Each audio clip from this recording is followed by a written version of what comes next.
Sastra channel நேயர்களுக்கு நமஸ்காரம். அனுதினம் ஆனந்தம் நிகழ்ச்சியில் உங்கள் அனைவரையும் சந்திப்பதில் மிக்க மகிழ்ச்சி.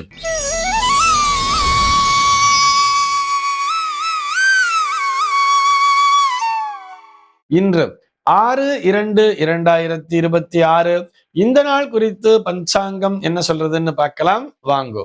இன்றைய தினம் விஸ்வாவசு வருடம் தை மாதம் 23ஆம் தேதி வெள்ளிக்கிழமை. திதி பார்த்தோம்னா தேய்பிரை பஞ்சமி திதி இரவு 1:19 வரைக்கும் இருக்கு. அதனை தொடர்ந்து தேய்பிரை ஷஷ்டி திதியானது வந்து விடுகிறது. இன்னைக்கு நட்சத்திரம் பார்த்தோம்னா ஹஸ்தம் நட்சத்திரம் இரவு 12:22 வரைக்கும் இருக்கு. அதனை தொடர்ந்து சித்திரை நட்சத்திரம் என்பதும் வந்து விடுகிறது. நள்ளிரவு 12:22 வரை, அதாவது ஹஸ்தம் நட்சத்திரம் இருக்கின்ற வரை இந்த நாளானது ஒரு அமிர்த யோகம் கூடிய நாளாக இருக்கிறது. அதனை தொடர்ந்து சித்த யோகம் என்பதும் வந்து விடுகிறது. இது போக பஞ்சாங்கத்திலே வரக்கூடிய யோகம் அப்படின்னு சொல்லி பார்த்தோம்னா இன்றைக்கு திருதி அப்படிங்கிற ஒரு நாம யோகத்தை கொடுத்திருக்கா. கரணம் பார்த்தோம்னா கௌளவம் அப்படிங்கிற ஒரு கரணத்தை கொடுத்திருக்கா. இந்த நாளானது ஒரு சமநோக்கு நாளாக அமைந்திருக்கிறது. இன்னைக்கு என்ன ஸ்பெஷல் அப்படின்னு சொல்லி பார்த்தோம்னா இன்றைய தினம் ஒரு தை வெள்ளிக்கிழமை நாளாக அமைந்திருக்கிறது. ஆக இந்த நாளிலே வீட்டிற்கு எந்த சுமங்கலி பெண்கள் வந்தாலும் அவர்களுக்கு அவசியம் தாம்பூலம் கொடுத்து நமஸ்கரிக்க வேண்டும் என்பதை நினைவிலே கொள்ளுங்கள். இது போக ஸ்ரீ சேஷாத்ரி சுவாமிகளினுடைய ஜெயந்தி நாளாக அமைந்திருக்கிறது. இத்துடன் இந்த நாளானது ஒரு மிகச்சிறந்த சுப முகூர்த்த நாளாகவும் அமைந்திருக்கிறது. ஆக இந்த நாளிலே எல்லா விதமான சுப நிகழ்ச்சிகளையும் செய்யலாம் என்பதற்காக நினைவூட்டுகிறோம். சென்னையை பொறுத்தவரை இன்றைய தினத்தினுடைய சூரிய உதயம் என்பது காலை 6:37 சூரிய அஸ்தமனம் என்பது மாலை 6:08 சந்திர அஸ்தமனம் என்பது காலை 9:36 சந்திர உதயம் என்பது இரவு 10:08 சம்பவிக்கிறது. பிரம்ம முகூர்த்தம் பார்த்தோம்னா நாளைய தினம் அதிகாலை 4:57 முதல் காலை 6:37 வரையில் நீடித்திருக்கிறது. சென்னையை பொறுத்தவரை இன்றைய தினத்தினுடைய ராகு காலம் என்பது பகல் 10:56 முதல் மதியம் 12:23 வரையிலும், யமகண்டம் என்பது மதியம் 3:15 முதல் மாலை 4:41 வரையிலும், குளிகை காலம் என்பது காலை 8:04 முதல் 9:30 வரையிலும் சம்பவிக்கிறது. தினாந்தம் பார்த்தோம்னா இன்றைய தினம் இரவு 1:56 கொடுத்திருக்கா. சூலம் பார்த்தோம்னா இன்றைக்கு மேற்கே சூலம் பகல் 11:13 வரையில் அந்த சூல தோஷம் என்பது உண்டு. அதற்குரிய பரிகாரமாக வெள்ளம் தானம் விடுத்துவிட்டு மேற்கு திசையை நோக்கி பயணிக்கலாம் அப்படிங்கிறதையும் சொல்லி இருக்கா. நமது சாஸ்திரா சேனலில் திருக்கோவிலூர் KB ஹரிபிரசாத் சர்மா அவர்கள் வழங்கும் தினசரி பஞ்சாங்க குறிப்பு, ஆன்மீகம் மற்றும் ஜோதிட தகவல்களை உள்ளடக்கிய நிகழ்ச்சி அனுதினம் ஆனந்தம். தினம்தோறும் அதிகாலை 5:45 இத்துடன் திங்கட்கிழமை தோறும் உபன்யாச நிகழ்ச்சி, புதன்தோறும் அறிந்த புராணமும் தெரியாத கதைகளும், வியாழந்தோறும் வேதபுரி பிரம்மஸ்ரீ யுவராஜ சாஸ்திரிகள் வழங்கும் நீதி சாஸ்திரம், வெள்ளிக்கிழமை தோறும் அபீதாஸ்ரீ வழங்கும் ஸ்திரீ டைம் ஆகிய சிறப்பு நிகழ்ச்சிகள் உங்களுக்காக எக்ஸ்க்ளூசிவா நம்ம சாஸ்திரா சேனலில் மாலை 5 மணி முதல் ஒளிபரப்பாகிறது.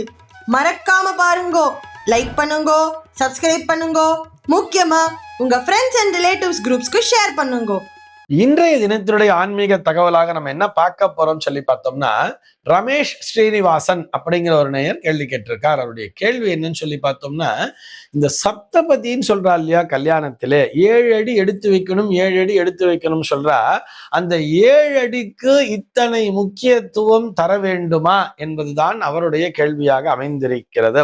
அதாவது என்ன சொல்றாருன்னா, மாங்கல்ய தாரணம்ங்கிறது பண்ணிடணும் இல்லையா, தாலி கட்டிட்டா கல்யாணம் ரைட்டு, தாலி கட்டிடுறா இல்லையா அதோட போதாதா, அதுக்கு நடுவுல வந்து வாத்தியார் என்ன அனௌன்ஸ் பண்றான் இப்பெல்லாம் பார்த்தோம்னா, கொஞ்சம் தாலி கட்டி முடிச்ச உடனே மேடைக்கு வராதீங்கோ, கொஞ்ச நேரம் வெயிட் பண்ணுங்கோ, கை கொடுக்காதீங்கோ அப்படிங்கிற மாதிரிலாம் சொல்லிட்டு, கை கொடுத்தா வந்து வேற இதுவே மாறிடும், ரிலேஷன்ஷிப்பே மாறிடும், அதனால இவங்களுக்கு கை கொடுக்க கூடாது, அதுக்கப்புறம் பாணி கிரகணம் ஆகணும், சப்தபதி ஆகணும், 7 அடி எடுத்து வச்ச பிற்பாடு சொல்றோம், அப்புறம் நீங்க மேடைக்கு வாங்கன்னு சொல்லிட்டு சமீப காலமா எல்லா வாத்தியாரும் சொல்லிகிட்டே இருக்கா. இந்த சப்தபதி இந்த 7 அடி எடுத்து வைக்கிறதுக்கு அப்படி என்ன முக்கியத்துவம், தாலி கட்டிட்டாங்க நாங்கெல்லாம் வந்து கிஃப்ட் கொடுத்துட்டு போனா போன பிற்பாடு கூட இவங்க இந்த சம்பிரதாயத்தை எல்லாம் பண்ணிக்கலாம் இல்லையா அப்படிங்கிறது தான் அவருடைய கேள்வியாக அமைந்திருக்கிறது. முதலிலே நம்முடைய சாஸ்திரம் என்ன சொல்கிறது தெரியுமா? திருமாங்கல்ய தாரணத்திற்கு அத்தனை முக்கியத்துவம் தரவே இல்லை. திருமாங்கல்ய தாரணத்தை விட இந்த பாணி கிரகணம்னு சொல்றா இல்லையா, மனைவியினுடைய கரங்களை பற்றுதல். பாணின்னு சொன்னா கரம்னு அர்த்தம். அந்த கரத்தினை பிடித்தல் அப்படிங்கிறது தான் கிரகணம் அப்படிங்கிற விஷயம். கிரகணம்னா நம்ம என்ன சொல்றோம், ஒரு சூரிய கிரகணம் சந்திர கிரகணம்னா அந்த ராகு போய் பிடிக்குது கேத்து போய் பிடிக்குதுன்னு சொல்றாலே, அதனால தானே கிரகணம்ங்கிற மாதிரி சொல்றா. அதே மாதிரிதான் பாணி கிரகணம் சொன்னா, பாணின்னு சொன்னா கரங்கள்னு அர்த்தம். அந்த கரங்களை பற்றுதல் பிடித்தல் அப்படிங்கிறது தான் பாணி கிரகணம். அது சொல்லி அந்த கரங்களை பிடிக்கின்ற அதற்கு மந்திரங்கள் என்பது உண்டு. அதைத்தான் நம்முடைய சாஸ்திரமானது வலியுறுத்துகிறது. அதே போல் 7 அடி எடுத்து வைக்க வேண்டும் அப்படின்னு சொல்றார். இந்த 7 அடிக்கும் மந்திரங்கள் என்பது உண்டு. ஒவ்வொன்றுக்கும் ஒரு மந்திரத்தை சொல்லியிருப்பா. ஏகமிஷே விஷ்ணுஸ்துவா அன்வேதோ துவே ஊர்ஜ்வே விஷ்ணுஸ்துவா அன்வேதோ 2வது அடிக்கும். 3வது அடிக்கு பார்த்தோம்னா த்ரேணி விரதாயா விஷ்ணுஸ்துவா அன்வேதோ அப்படின்னு சொல்லிட்டு சத்வாரி மாயா பபூவாயா விஷ்ணுஸ்துவா அன்வேதோ அப்படின்னு சொல்லியிருப்பா. இப்படி ஒன்றொன்றுக்கும் மந்திரங்கள் என்பது உண்டு.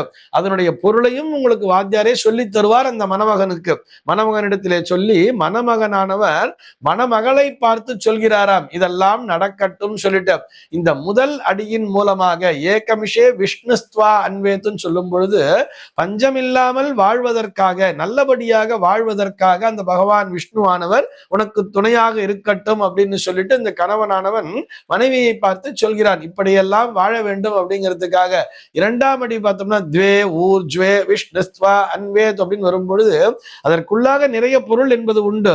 நான் ஒரு மேலோட்டமான பொருளை சொல்லிக்கொண்டே வருகிறேன். 2ஆம் அடியிலே பார்க்கும்பொழுது நாம் ஆரோக்கியமாக வாழ வேண்டும் என்பதற்காக அந்த பகவான் விஷ்ணுவானவர் உனக்கு துணையாக இருக்கட்டும் அப்படிங்கிற மாதிரி சொல்றாராம். 3ஆம் அடி பார்த்தோம்னா த்ரேனே விரதாயா அப்படின்னு சொல்லி வரும். அதாவது விரதம் முதலான பூஜைகளை, அந்த நற்காரியங்களை செய்வது பெண்களினுடைய தலையாய கடமை. ஆண்களை பொறுத்தவரை பார்த்தோம்னா அவர்கள் வெளியில போய் சம்பாதிக்கணும், போயிட்டு வரணும், உத்தியோகம் புருஷ லட்சணம் சொல்லியிருப்பார். ஆனா வீட்டுல பண்ணக்கூடிய பூஜைகள் விரதங்கள்லாம் பார்த்தோம்னா பெரும்பாலும் பெண்கள் மேற்கொள்ள வேண்டியவை. அவையெல்லாம் நீ கரெக்டா மேற்கொள்வதற்கு உனக்கு அந்த மன உறுதியினை, அந்த கட்டுப்பாட்டினை பகவான் விஷ்ணு தரட்டும் அப்படிங்கிற மாதிரி. அதுவும் விரதம் முதலான பூஜைகள் எப்பொழுதும் தடையில்லாமல், நற்காரியங்கள் எப்பொழுதும் தடையில்லாமல் நடந்து கொண்டே இருப்பதற்கு இந்த 3வது அடியின் மூலமாக நான் பகவான் விஷ்ணுவினை பிரார்த்தனை செய்வோமாக அப்படிங்கிற மாதிரி அவர் உனக்கு துணையாக இருக்கட்டும் சொல்லி அந்த கணவனானவன் அவரிடத்திலே சொல்கிறான். 4வதாக பார்த்தோம்னா சத்வாரி மாயா பபூவாயா விஷ்ணுஸ்துவா அன்வேத்துன்னு சொல்லியிருப்பார். அதாவது எப்படி சொல்லியிருப்பான்னா, இந்த மாயைகளில் இருந்தெல்லாம் நீ விடுபட்டு இருக்க வேண்டும். அதே நேரத்திலே சுகங்கள் செல்வங்கள் அத்தனையும் உனக்கு குறைவின்றி கிடைக்க வேண்டும். அதற்கு பகவான் விஷ்ணுவானவர் துணை இருக்கட்டும் சொல்லிட்டு பிரார்த்தனையை வைக்கிறான்.